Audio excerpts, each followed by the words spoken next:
So in Virginia, they said we had a so-called terror attack yesterday out there in Old Dominion University. They say a guy who was an ISIS sympathizer, he went into a ROTC class and he just pulled out his gun. And he started shooting at the class full of cadets, and he killed the teacher there, who was a military guy.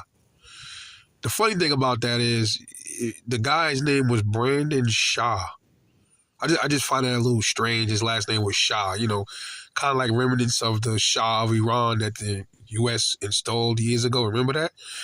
So I would look at this one a little with a side eye, because his last name just happened to be Shah.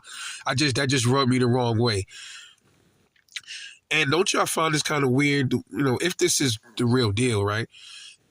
The timing in all of this, like Virginia just passed a assault weapons ban and a magazine limit capacity ban, and this is what they're focusing on when the country could be under potential attack. And I'll say potential because we don't know if these are false flags, which I'm probably pretty certain that most of these probably going to end up being false flags, but there's always a certain element of real terror attacks, because when you think about it, people is mad that their country is being bombed and they're losing family members and friends. How would you feel?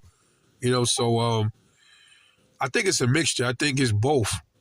I think we're going to see false flags and we might see real terror attacks, but they blend them in. But I think we're going to see more false flags and real terror attacks. But, with all the stuff that's happening in this country, this is what the politicians are thinking about, trying to take your guns.